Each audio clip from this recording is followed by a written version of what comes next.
सुषमा स्वराज जनता से बात करते हुए ये बताते हुए कि किस तरह से कांग्रेस और बीजेपी की सरकार में कार्रवाई का फर्क रहा है। लेकिन उधर एलजेपी नेता चिराग पासवान ने कहा है कि इस बार लोकसभा चुनाव में विकास एनडीए का सबसे बड़ा एजेंडा है। न्यूज 18 से एक्सक्लूसिव बातचीत में चिराग ने दावा किया कि लोकसभा चुनाव में एनडीए 350 से ज्यादा सीटों पर जीत हासिल करेगा। नमस्कार, आप देख रहे हैं राजनीति और मैं हूं शैलेंद्र वांगू। आज हमारे साथ खास मेहमान है चिराग पासवान। आपका बहुत बहुत स्वागत है चिराग। Thank you.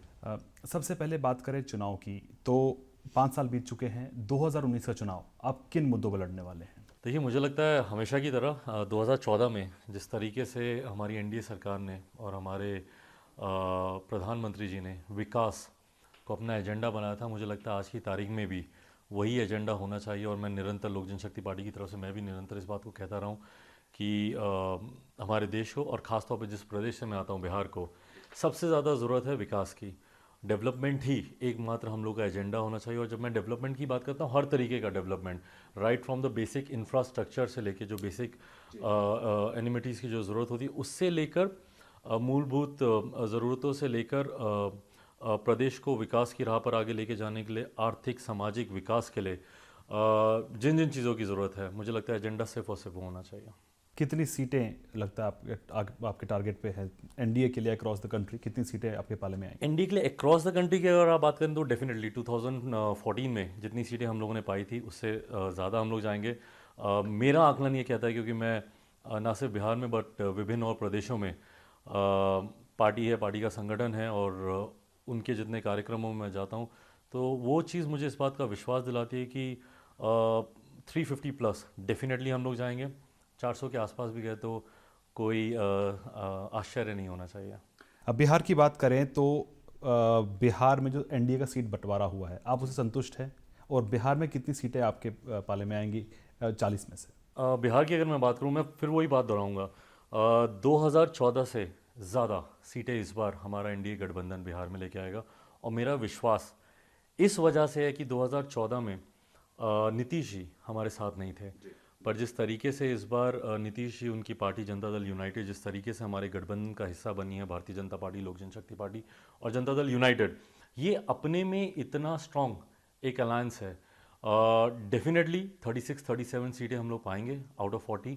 बट अगर हम 40 की 40 सीटें भी जीते, जैसा मैंने कहा कि अगर हम 400 भी टच करेंगे तो आश्चर्य नहीं होगा, और अगर हम 40 की 40 भी जीत गए तो आश्चर्य नहीं होगा। सीट बंटवारे से आप खुश हैं? बिल्कुल, संतुष्ट हैं? 100%। ये परफेक्ट फॉर्मूला था? आई थिंक परफेक्ट फॉर्मूला था, बिल्कुल। लेकिन नवादा सीट की बात करें तो आपने कहा परफेक्ट फॉर्मूला है, लेकिन कुछ लोग इससे नाराज चल रहे हैं। गिरिराज सिंह कह रहे हैं अंतिम दम तक अगर चुनाव लड़ूंगा तो नवादा से लड़ूंगा, ऐसे उन्होंने कुछ दिन पहले बयान दिया था। और आपने कहा था कि उनकी नाराजगी दूर करने के लिए आप उनसे बात करेंगे, तो क्या आपसे उनकी बात हुई है? जी बिल्कुल, मैंने उनको फ़ोन किया था और मेरी फ़ोन पे उनसे बातचीत हुई थी। और एक्चुअली मेरी समझ के परे है कि इनकी नाराज़गी क्यों हुई। बहुत आदरणीय है, मेरे व्यक्तिगत संबंध उनसे बहुत अच्छे हैं, हमारे पारिवारिक संबंध गिरिराज सिंह जी से बहुत अच्छे हैं। और मैं कभी नहीं चाहूँगा कि उनकी किसी भी नाराज़गी या उनके किसी भी दुख का कारण मैं या मेरी पार्टी बने। और यही वजह है कि कुछ महीनों पहले जब ये चर्चाएं चल रही थी कि मुंगेर की एक हमारी सीट थी जो कि जनता दल यूनाइटेड चाहती थी, और उसके बदले में हम लोग को एक alternative seat Bharatiya Janata party के द्वारा दी जानी थी। तो उस वक्त उन्होंने, भारतीय जनता पार्टी की तरफ से ही ये प्रस्ताव आया था कि हम लोग नवादा वाली सीट आपको दे सकते हैं। मेरे लिए भी वो एक विन विन सिचुएशन थी, क्योंकि नवादा से हमारे प्रत्याशी पहले भी लड़ चुके हैं, वहाँ से हमारे सांसद रह चुके हैं सूरजभान सिंह जी। तो मेरे लिए एक अच्छी खबर थी ये कि अगर नवादा की सीट हमारे पास आती है। बट उस वक्त मेरे मन में खुद भी ये प्रश्न उठे कि वहाँ से गिरिराज सिंह जी हैं और वो वहाँ से सिटिंग मेंबर ऑफ पार्लियामेंट हैं। तो मैंने उस वक्त उनसे बातचीत की थी, ये मैं कुछ महीनों पहले की बात कर रहा हूँ। उस वक्त मैंने उनसे बातचीत की थी और मैंने उनसे बहुत विनम्रता से इस बात को कहा था कि सर, अगर आप चुनाव लड़ेंगे, क्योंकि भारतीय जनता पार्टी की तरफ से कहीं ना कहीं नवादा की सीट हम लोग को ऑफर की जा रही है, बट अगर आप चुनाव लड़ेंगे तो हम लोग बिल्कुल भी इस सीट की हम लोग चर्चा नहीं करेंगे, आपकी प्राथमिकता आपकी होनी चाहिए। तो ये सारी बातें मैंने उनसे बहुत स्पष्ट रूप में की। पर उसके बाद जब भारतीय जनता पार्टी की तरफ से हम लोग को नवादा की सीट दी गई तो कहीं ना कहीं मुझे लगा कि सारी बातचीत हो गई होगी और एमिकेबली सारे मैटर्स को सॉल्व किया गया होगा। बट उसके बाद जब मैंने मीडिया में देखा कि उनकी नाराज़गी की खबर आ रही है, तो उस वक्त भी मैंने उनको फ़ोन किया था और इस बात को मैंने ज़रूर सुनिश्चित किया कि उनकी किसी भी नाराज़गी की वजह कम से कम मैं या मेरी पार्टी ना बने। तो उनकी नाराजगी अब तक दूर नहीं हुई है, ये कहेंगे आप? जितना मुझे समझ में आ रहा है मेरे हिसाब से शायद चीज़ें सॉर्ट आउट हो गई होंगी, क्योंकि जब मेरी उनसे बातचीत हुई तो बहुत अच्छे, बहुत ही सहज माहौल में बहुत ये ही कब, ये अच्छे बातचीत से। कब हुई है आपकी? हाल फिलहाल में हुई है? मैं अभी 2 दिन पहले की बात कर रहा हूँ। एक अच्छे सहयोगी होने के नाते आप ये सीट उनको दे क्यों नहीं देते? नवादा की सीट बदले में उनकी सीट ले लीजिए, जैसे बेगूसराय की बात की जा रही है। मुझसे अगर कोई मांगेगा तो मैं डेफिनेटली, मुझे कोई एतराज़ नहीं है। ऐसा नहीं कि हम लोग बहुत ही अड़ गए थे इस सीट पे कि हमें यही सीट चाहिए। जैसा मैंने कहा कि ये सीट हमने मांगी भी नहीं, भारतीय जनता पार्टी की के द्वारा, हाँ बिल्कुल, भारतीय जनता पार्टी के द्वारा ये सीट हमें दी गई थी। हाँ, हम लोग का बस ये था कि हमें मुंगेर की जगह एक ऑल्टरनेटिव, एक अच्छी सीट चाहिए थी। और जैसे ही नवादा का जिक्र आया, और जैसा मैंने कहा कि हमारे लिए एक अच्छी खबर थी, क्योंकि हम लोग पहले भी उस सीट पे हम लोग चुनाव लड़ चुके हैं, जीत चुके हैं, तो मेरे लिए अच्छी खबर थी। बट डेफिनेटली अगर ऐसी कोई परिस्थिति पे अगर कोई चर्चा करना चाहे सीट की अदला बदली को लेकर, मुझे कोई एतराज़ नहीं। अब तैयार है उसके लिए, बिल्कुल रास्ते खुले हैं, बंद नहीं हुए।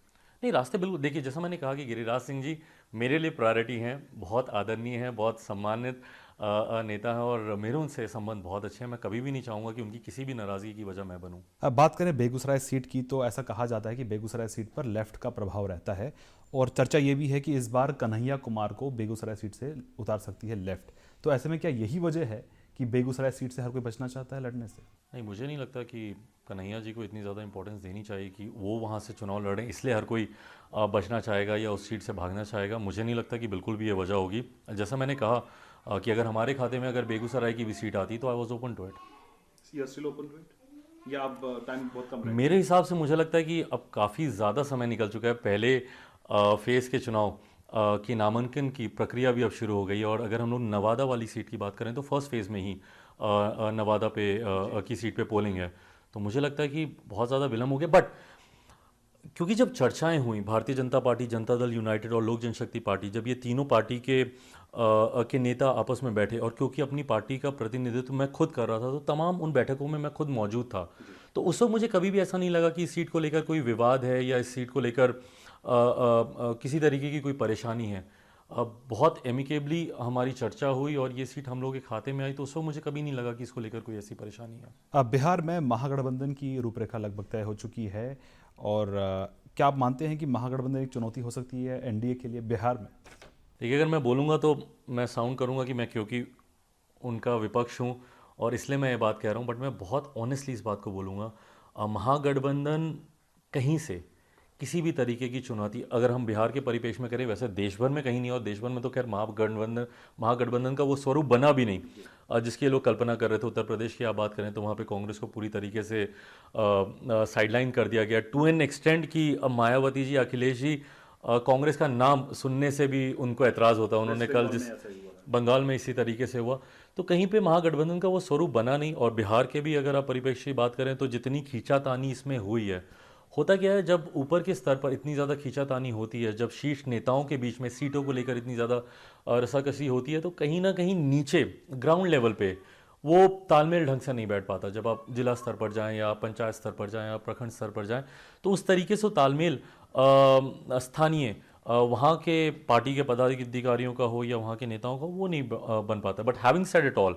आपने पूछा कि महागठबंधन कोई चुनौती है, मुझे नहीं लगता कि महागठबंधन किसी भी तरीके की कोई चुनौती है। जैसे मैंने कहा कि हमारा जो अलायंस है, जनता दल यूनाइटेड, भारतीय जनता पार्टी और लोक जनशक्ति पार्टी, अपने में इतना स्ट्रॉन्ग अलायंस है। एक तरफ हमारे गठबंधन का नेतृत्व देश में हमारे प्रधानमंत्री आदरणीय नरेंद्र मोदी जी कर रहे हैं, वहीं बहुत खूबसूरती से इस अलायंस का नेतृत्व प्रदेश में नीतीश कुमार जी कर रहे हैं। तो ये अपने में इतना स्ट्रॉन्ग अलायंस है कि जैसा मैंने कहा कि हम लोग 40 की 40 सीटें भी जीतें तो कोई आश्चर्य नहीं होगा। एक बयान सामने आया है तेजस्वी यादव का, जहां वो कह रहे हैं कि महागठबंधन में सब कुछ ठीक है और होली के बाद वो इसकी घोषणा कर देंगे।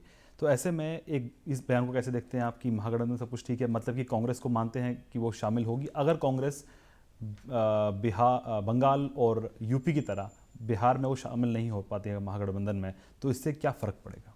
देखिए, जब आपको निरंतर इस बात को कहना पड़े कि सब ठीक है, सब ठीक है, सब ठीक है, ये अपने में दर्शाता है कि सब ठीक नहीं है। अगर सब ठीक होता तो आपको बार बार बोलने की ज़रूरत नहीं पड़ती। हम लोग, जैसा मैंने कहा कि पहले फेज़ की नामांकन की प्रक्रिया भी शुरू हो गई है। अभी तक महागठबंधन में ना सीटों का बंटवारा हुआ है, ना सीटों का चयन हुआ है, ना प्रत्याशियों का चयन हुआ। कब बंटवारा होगा, कब सीटों का चयन होगा और कब प्रत्याशियों का चयन होगा, ये अपने में एक लंबी प्रक्रिया है।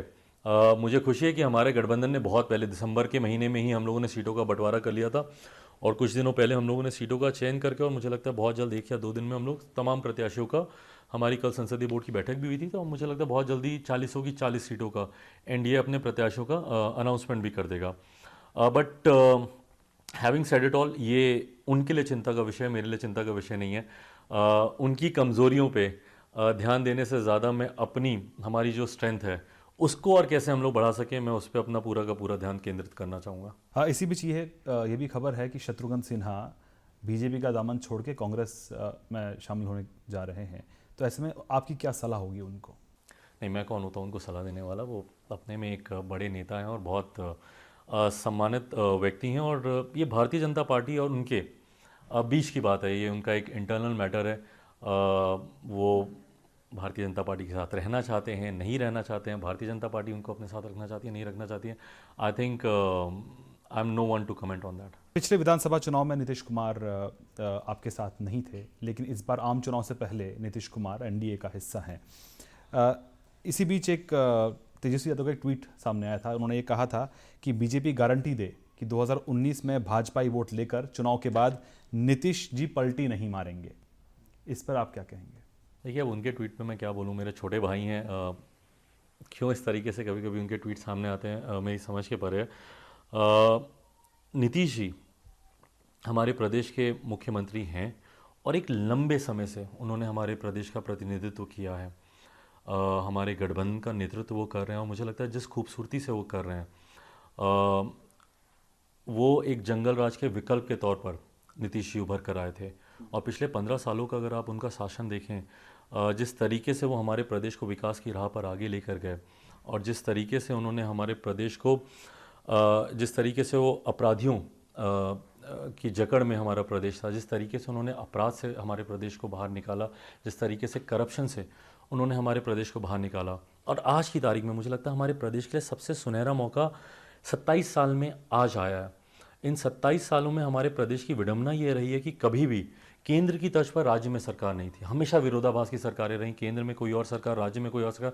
मुझे लगता है ये भी अपने में बहुत बड़ा कारण रहा कि हमारा प्रदेश उस तरीके से विकास नहीं कर पाया जिसकी अपेक्षा हम सब बिहारी रखते थे हमारे प्रदेश को लेकर। जब हम दूसरे प्रदेशों में जाते हैं, कहीं ना कहीं विकसित प्रदेश हम देखते हैं, दिल्ली, बम्बई, चमचमाते शहर, हमेशा ये बात कहीं ना कहीं चुभती है कि हमारा प्रदेश उस तरीके से विकास क्यों नहीं कर पाया। उसका एक कारण ये भी हमेशा रहा है कि वो विरोधाभास की सरकारें रही हैं केंद्र और राज्य में। 27 साल के बाद पहली बार ये मौका आया कि केंद्र की तर्ज पर राज्य में भी सरकार है। और जैसा हमारे प्रधानमंत्री जी कहते हैं कि अगर डबल इंजन की सरकार लग जाए तो उस राज्य को विकास करने से कोई नहीं रोक सकता। तो मुझे लगता है ये सुनहरा लम्हा आज आया है, और इट्स अ गोल्डन अपॉर्चुनिटी हमारे स्टेट के लिए। और मुझे लगता है इसका बहुत खूबसूरत लाभ हमारे मुख्यमंत्री जी उठाएंगे। आने वाले लोकसभा चुनाव के बाद पुनः एनडीए की सरकार बनेगी, और मुझे पूरा विश्वास है कि 2020 में पुनः राज्य में भी, बिहार में भी एनडीए की सरकार बनेगी नीतीश जी के नेतृत्व में।